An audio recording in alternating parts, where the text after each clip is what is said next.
if you respond, if you see, if you be, if you respond from your chosen frequency only, regardless of what happens outside of you, regardless of how other people would define that moment and say you should be acting accordingly, regardless of all that, if you keep responding to that moment how you would in your ideal chosen state of being, then that state of being will start to spill out into your environment, and it will start to rearrange, literally rearrange the space-time structure of your existence.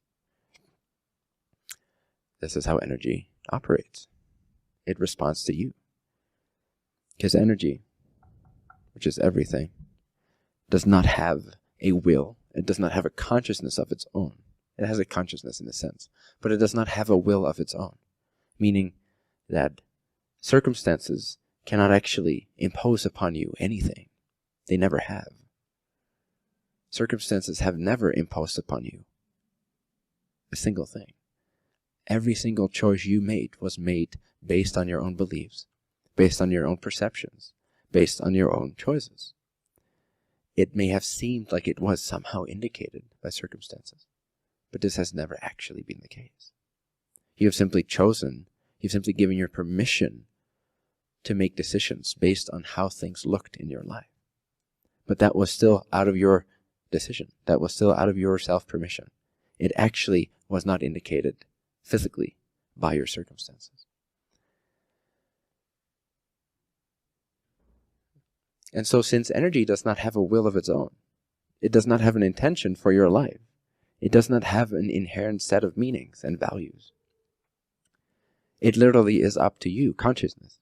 You as consciousness. You as consciousness. It is up to you as consciousness to determine what life is like. And so in every moment, it takes its cue from you. Every moment, what we call energy, what we call this projection of consciousness, what we call this dream existence, is literally taking its cue from your state of being, from your choices, from your behavior, from your beingness. What is thought? Thought is vibration, is it not?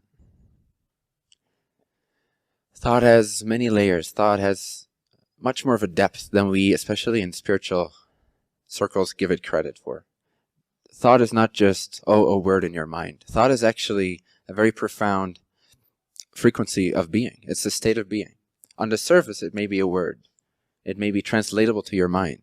But if you enter that word, so to speak, if you enter that thought, if you tune into that thought becomes this chamber of resonance. It becomes this overwhelming vibration that's then imposed upon the presence energy that's always available to you, that's always responding to you. And so in that way, thought does, in that sense, create reality. So when I use the word thoughts create reality, I don't mean necessarily just on the level of words. I mean the entirety, like the holistic notion of what a thought is. Thought is vibration. Thought is what is, in a sense, in between you as consciousness and the world that you perceive. It's your means of imposing your energy upon creation. And all these words that may sound negative, they're positive in my opinion. Imposing energy is your slave. Those are positive ideas. I don't mean them in the negative connotation that most people use them in. I just describe their function. So if thought is frequency, and frequency creates reality, then it's kind of crucial to learn how to master your vibration, is it not?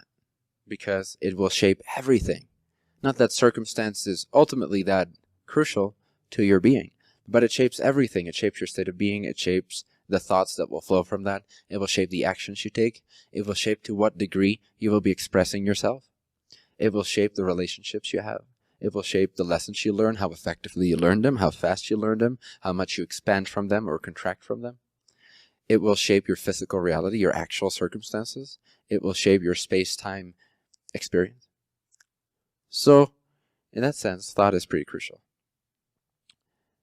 So we can dismiss it, and that's very helpful as a reset button, just to relax. Relax for 2 to 5 seconds.